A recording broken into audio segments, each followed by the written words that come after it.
நீங்கள் பார்த்து கொண்டிருப்பது உங்கள் ஜாஷுவா டிவி. சகல ஜனங்களுக்கும் நற்செய்தி.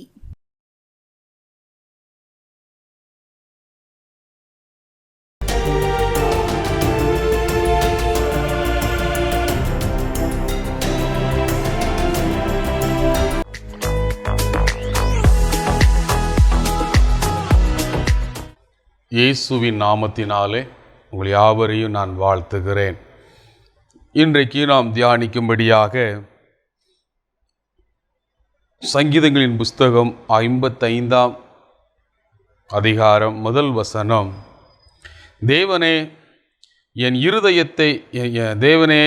ஜெபத்தை கேட்டருளும், என் விண்ணப்பத்திற்கு மறைந்திராதையும். இங்கே தாவீது ஒரு காரியத்தை அவருடைய அனுபவங்களினாலே ஜெபிக்கிறதை நாம் பார்க்க முடிகிறது. தேவனே என் ஜெபத்தை கேட்டருளும், என் விண்ணப்பத்திற்கு மறைந்திராதையும். எவ்வளவு ஏதோ ஒரு காரியத்திற்காக அங்கே ஒரு ஜெபம் வசனம் அங்கே சொல்லப்படுகிறது. என் விண்ணப்பத்திற்கு நீர் மறைந்திராதையும். சில வாழ்க்கையிலும் அதே போராட்டங்கள் தான். சில போராட்டங்கள் உள்ளம் தாங்க முடியாத ஒரு வேளை வந்துவிடுகிறது. என்ன நடக்கப் போகிறதோ தெரியலையே என்கின்ற ஒரு பதட்டம், பயம், வெக்கம், ஏதோ ஒரு விதத்தில் வெக்கப்பட்டு துயரப்பட்டு ஏதோ ஒரு காரியத்தில் நாம் நொந்து போய் விடுகிறோம். அது கணவன் மனைவிக்குள்ளும் அப்படிப்பட்ட ஒரு சூழ்நிலைகளை பார்க்க முடிகிறது. சில காரியங்களில் கணவன் மனைவியில் கூட ஏதோ ஒரு விதத்தில் அவங்களுக்குள்ள சில கருத்து வேறுபாடுமின்றி சிலர் என்ன செய்கிறாங்க, போராடி கொண்டே இருக்கிறாங்க. வேதனைப்பட்டு வெளியே சொல்ல முடியாத ஒரு சூழ்நிலைகள், எங்கே சென்றாலும் நிம்மதியில்லாத ஒரு வாழ்க்கை, என் வாழ்க்கை நிம்மதியற்ற ஒரு வாழ்க்கை. ஏதோ உலகத்திற்கு குடும்பமாக இருக்கிறோம், ஏதோ ஒரு உலகத்திற்கு கணவன் மனைவியுமாக வாழுகிறோம். ஆனால் எங்களுடைய துயரம் தாங்க முடியலை. என்னுடைய வாழ்க்கை சரியில்லாத ஒரு வாழ்க்கையை போல் இருக்கிறது என்று சொல்லி அநேக புலம்புகிறதை பார்க்க முடிகிறது. வேதனைகள், நிந்தைகள், ஏமாற்றங்கள், தோல்விகளை சந்தித்து ஏன் வாழ வேண்டும் என்கின்ற வெறுப்போடு இருக்கிற இயேசு அப்படிப்பட்டவர்களுக்காக இன்று உங்கள் மத்தியிலே ஆண்டவர் சொல்லுகிறார், நீ பயப்படாத, நீ கலங்காத. உன் துயரத்தை மாற்றுவதற்கு ஒருவர் உண்டு. உன் கலங்கத்தை உன்னுடைய இருதயத்தின் கலக்கத்தை மாற்றுவதற்கு ஒருவர் உண்டு. தனியாக இருக்கிறேனே என்கின்ற ஒரு கலக்க கொண்டிருக்கிறியா, கலங்கி கொண்டிருக்கிறியா? ஏதோ ஒரு விதத்தில் உனக்கு ஒரு போராட்டம், அது கடன் பிரச்சனையின் நிமித்தமாக வரலாம், இல்லை ஒரு வியாதியின் நிமித்தமாக வரலாம், இல்லை நீ செய்கிற ஒரு வேலை வியாபாரத்தின் நிமித்தமாக உனக்குள்ள அந்த சோர்வுகள் அதை அழுத்துகிறது போல இருக்கும்.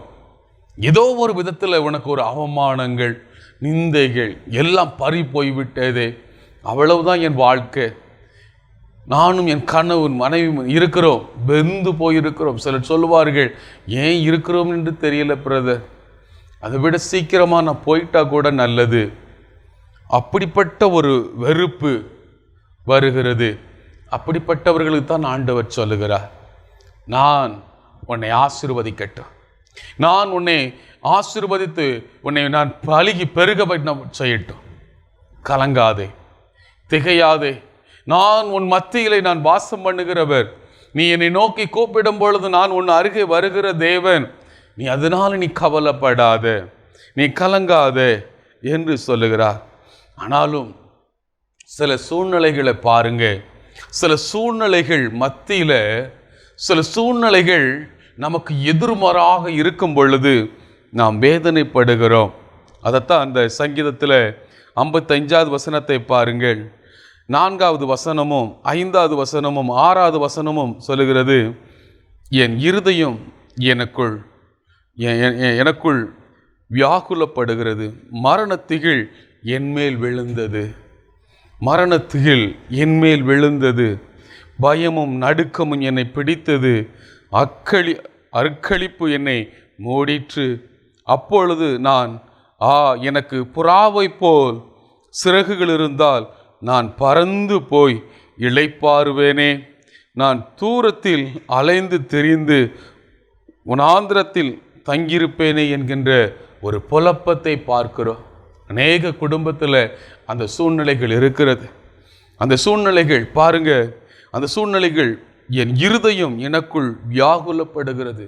வியாகுலத்தோடு இருக்கிறியா என் மகனே, என் மகளே, அன்பு சகோதரி சகோதரிகளே, ஆண்டவர் இன்று உங்களோடு பேசுகிறார். நீ கலங்காத, பயப்படாத, நான் உன்னோடு இருக்கிறேன், உன் காரியங்களுக்காக நான் வருகிறேன். நல்ல ஒரு தேவனை நீங்கள் பிடித்து கொள்ளுங்கள். இன்றைக்கு அந்த காரியத்தை நீங்கள் பாருங்கள். நீங்கள் வியாகுலத்தோடு, துன்பமும் துயரமும் உங்களை நெருக்கும் பொழுது நான் என்ன செய்வது? சிலர் சொல்லுவாங்க, ஏதாவது ஒரு இடத்திற்கு நான் போயிடக்கூடாதா, எங்கேயாவது கண்கட்டாத திசைக்கு நான் போயிட்டா கூட எனக்கு ஒரு ஆறுதல் இருக்குமே, ஒருவேளை நான் பறந்து நான் போனா எங்கேயாவது போய் நான் இளைப்பாறுவேனே என்று எண்ணிக்கொண்டு உள்ளத்தில் கடல் அலையை போல சிலருடைய உள்ளம் அப்படியே அலைப்பாய் கொண்டு இருக்கிறது. நீங்கள் அறிந்து கொள்ளுங்கள், உங்களுடைய துயரத்தையும் துன்பத்தையும் மாற்றுவதற்கு ஒருவர் இருக்கிறார். உன் வேதனைகளை எல்லாவற்றையுமே அவர் இன்று இந்த காரியங்களிலே ஆண்டவர் உங்களுக்கு மாற்ற வல்லவராக இருக்கிறார். வேதனைப்பட்டு கொண்டு இருக்கிறியா? உன் சோதனைகளை எல்லாம் மாற்றுகிறவர். அதே சங்கீதத்தில் 54ஆம் அதிகாரத்தில் 7வது வசனம் சொல்லுகிறது, அவர் எல்லா நெருக்கத்திலும் நீக்கி என்னை விடுவித்தார். எல்லா நெருக்கத்திலும், எவ்வளவு நெருக்கங்கள் உனக்குள் வருகிறதோ, எவ்வளவு பாடுகள் உனக்குள் வருகிறதோ, எவ்வளவு விதமான சூழ்நிலைகள் உனக்குள் வருகிறதோ, நீ அதை பார்த்து நீ பயப்படாதே, உன் பயந்து நீ என்ன செய்யாதே இருக்காதே. நான் உன் தேவன். ஆண்டவர் சொல்லுகிறார், நீங்களோ சும்மா இருப்பீர்கள், உங்களுக்காக நான் யுத்தம் பண்ணுகிறவன் என்று வேதம் சொல்லுகிறது. எதற்காக உங்களுடைய இருதயம் கலங்கி தவிக்கிறது? ஒருவேளை எனக்கு உதவி செய்ய யார் இருக்கா என்று எண்ணுகிறியா? என்னுடைய பாடுகளில் எனக்கு உதவி செய்ய யார் இருக்கிறா? நான் துயரத்தில் எனக்கு யாராவது ஒரு ஆறுதல் சொல்லுவார்களா? என்னை யாரும் என்னை விசாரிக்க கூட வரவில்லையே, என்னை ஒரு தேற்றுவதற்கு கூட ஆள் இல்லையே என்று சொல்லி வேதனைப்படுகிறவர்கள், வேதனைகள், நெருக்கங்கள், கலங்கி கொண்டிருக்கிறியா? உன் கலக்கத்தை ஆண்டவர் மாற்றுவார். சிலர் சொல்லுகிறாங்க, என்னுடைய எல்லாருமே நல்லா இருக்கிறாங்க, நான் இப்படி தனித்திருக்கிறேன், என் குடும்பம் மட்டும் நான் தனித்திருக்கிறேன், என் வேதனைகள் அதிகமாக இருக்கிறது, என்னுடைய வருமானங்களில் எனக்கு நிற்கவே மாட்டுக்கிறது, நான் உழைக்கிறேன், கை நிறைய சம்பாதிக்கிறேன், ஆனால் என் வீட்டில் தங்கவே இல்லையே. ஏதோ ஒரு விதத்தில் சிலர் சொல்லுவாங்க, எப்பவும் என் வீட்டில் ஒரு ஆந்தை அலர்னது போல என் வீட்டுக்குள்ளே நான் தூங்கும் பொழுது ஒரு அலர்வு சத்தம் கேட்கிறது என்று சொல்லி புலம்பிக் கொண்டிருக்கிறியா? ஏசு சொல்லுகிறார், அந்த புலம்பலை ஆண்டவர் மாற்றுவார். அந்த அசுத்த ஆவியை தேவன் மாற்ற முடியும். நீ அவரிடத்தில் வா, அவர்தான் உன்னை ஆசீர்வதிக்க முடியும். நீ வேதனையினால் இருக்கிற அந்த நாள் உனக்குள் வருகிற போராட்டத்தை கொண்டு வருகிற பொல்லாத ஆவிகளை இயேசு மாற்றுவார். சிலர் சொல்லுவீங்க, என் குடும்பத்தில் நான் என்ன செய்வதென்று தெரியலையே என்று சொல்லி. சிலர் சொல்லுவாங்க, தாவீது கூட சங்கீதம் 18 18வது 38ஆம் சங்கீதத்தில் அங்கே சொல்லுகிற ஒரு காரியம், என்னுடைய அந்த வசனத்தை வாசிக்கிறேன் கவனிங்க. அங்கே தாவி தன்னுடைய அனுபவத்தை அங்கே எழுதுகிறார்.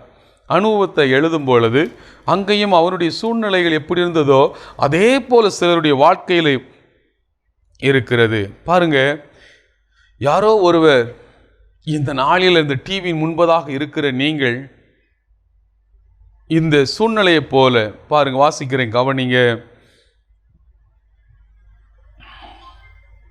ஆண்டவரே, என் ஏக்கமெல்லாம் உமக்கு முன்பதாக இருக்கிறது, என் தவிப்பு உமக்கு மறைவாய் இருக்கவில்லை, என் உள்ளம் குழம்பி அலைகிறது.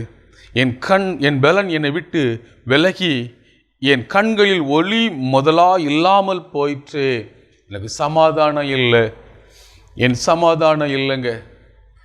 அப்படி எண்ணிக்கொண்டு இருக்கிறீங்களா? சிலர் சொல்றீங்க, என்ன சொல்றாரு? என் சிநேகிதரும் என் தோழரும் என் வாதையை கண்டு விலகுகிறார்கள், என் இனத்தார் தூரத்தில் நிற்கிறார்கள். யாருமே எனக்கு உதவி செய்யலையே, நான் வெட்கப்பட்டு நிற்கிறேன். இங்கே தாவீது கூட என் இனத்தார் தூரத்தில் நிற்கிறார்களே. உங்களுக்கு உதவி செய்வதற்கு ஆண்டவர் இருக்கிறார், ஒருவர் இருக்கிறார். நீ அவரை நோக்கி கூப்பிடு, அவர் உனக்கு ஆறுதல் செய்கிற தேவன். வேதம் சொல்லுகிறது சகலத்திலும் ஆறுதலின் தேவன் என்று வேதம் சொல்லுகிறது. உனக்கு ஆறுதல் சொல்வதற்கு இயேசு என்கின்ற ஒருவர் மாத்திரமே உனக்கு வர முடியும். இயேசு என்கிறவர் உனக்கு தேற்றுகிற தேவனாய் இருக்கிறார், உன்னை ஆசீர்வதிக்கிற தேவனாய் இருக்கிறார். நீ அவரை சகோதரனாக நீ ஏற்றுக்கொள்ளலாம், ஒருவேளை நீ தகப்பனாக நீங்கள் ஏற்றுக்கொள்ளலாம்.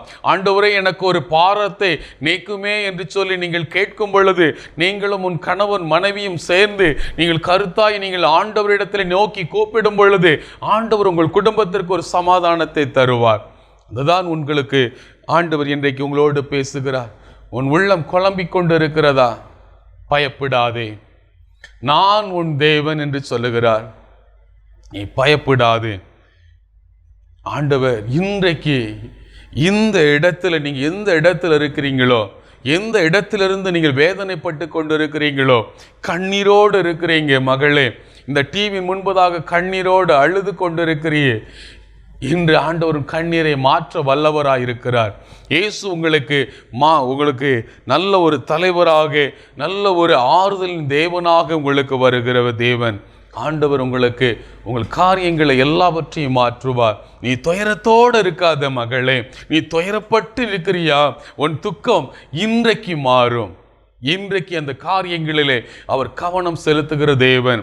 அதுதான் நீங்கள் ஆண்டவரிடத்தில் ஆண்டவரே என்று சொல்லி அங்கே தாவீதும் அங்கே கூப்பிடுகிற காரியத்தை பாருங்கள். சங்கீதம் 55 முதல் வசனம் முதல்ல வாசித்தது போல, தேவனே என் ஜெபத்தை கேட்டருளும், என் விண்ணப்பத்திற்கு மறைந்திராதையும் பா, என் விண்ணப்பத்திற்கு நீர் மறைந்திராதையும். ஆவியானவரே எனக்குள் வாரும் என்று சொல்லி கூப்பிடுகிற உங்களை பார்த்து சொல்லுகிறார், பயப்படாதே. நீ கூப்பிட நான் உனக்கு ஒரு வேலி அடைத்து கொண்டிருக்கிறேன். உன் குடும்பத்தை நான் வேலி அடைத்து வைத்திருக்கிறேன். உன் குடும்பத்துக்கு விரோதமாக எழும்புகிற தீய ஆயுதங்கள், எந்த ஒரு ஆயுதமும் உன்னை நெருங்காதபடி இயேசு கிறிஸ்துவின் வல்லமை உனக்குள் இருக்கிறது. இன்றைக்கு உன் கவலைகளும் கண்ணீரும் இன்றைக்கு மாறும். நீ விசுவாசிக்கிறீங்களா? நீங்கள் விசுவாசத்தோடு நீங்கள் கேட்கும் பொழுது அவைகளை பெற்றுக்கொள்ள முடியும். நீங்கள் விசுவாசத்தோடு நீங்கள் எதை நீங்கள் பெற்றுக்கொள்ளலாம் என்று எவைகளை விசுவாசிக்கிறீர்களோ அதை நீங்கள் பெற்றுக்கொள்ள முடியும். விசுவாசம் இல்லாமல் ஒன்றும் இல்லை. நீங்கள் விசுவாசத்தோடு கேளுங்க. ஆண்டவரிடத்தில் இன்றைக்கு அந்த ஆசீர்வாதம் உங்களுக்கு உண்டு. அதனால நீங்கள் குழம்பி அழாதங்க. உங்களுடைய உள்ளம் குழம்பி கொண்டு இருக்கிறது. சிலருடைய உள்ளம் கடல் அலையை போல அலை வந்தது போல. ஏன் வாழுகிறோம், எதற்காக வாழுகிறோம்? அந்த தூண்டுகிறது ஒரு அசுத்த ஆவி, ஒரு அந்த சிந்தையை தற்கொலை பாதைக்கு கொண்டு போகிற அந்த கலக்கத்தையும் உன் குடும்ப சூழ்நிலையும் வைத்து அது பிசாசு உன் இருதயத்தை தூண்டுகிறது, தற்கொலை பண்ணுவதற்கு உன்னை தூண்டுகிறது. நீ அதிலிருந்து நீ ஆண்டவரிடக்கு திரும்பு. உன் இருதயத்தை ஆண்டவர் நேராக திருப்பு. ஆண்டவர் உன்னை ஆசீர்வதிக்கிறவர். ஆண்டவர் தான் உன்னை மேன்மைப்படுத்துகிற தேவன். அவர்தான் உன் சகலத்தையும் உனக்கு ஆசீர்வதிக்கிற தேவனாய் இருக்கிறார். அதனால் நீ கலங்காதே, நீ பயப்படாதே. நீ கலங்கி கொண்டு ஏன் இருக்கிறாய்? கலங்காதே. ஆவியானவர் உங்களை ஆசீர்வதிக்கிறவராக இருக்கிறார். பயப்படாது. ஆண்டவரிடத்தில் நீங்கள் எந்த நேரத்தில் உங்களுக்கு சமாதானம் வரும் தெரியுமா? ஒரு வசனத்தை வாசிக்கிறேன், கவனிங்க. ஒரு வசனம் உங்களுடைய இருதயம் கலங்கி கொண்டு இருக்கிறது. அதனால் ஆண்டவர் ஒரு வசனத்தை நான் வாசிக்கிறேன். நீங்கள் அந்த அந்த காரியத்தை நீங்கள் கவனமாய் நீங்கள் கேட்டீங்கன்னா உங்களுக்கு ஒரு சமாதானம். பாருங்க, ஏசாயா சங்கீதங்களின் புஸ்தகம் 119 165வது வசனத்தை வாசிக்கிறேன், கவனிங்க. 165.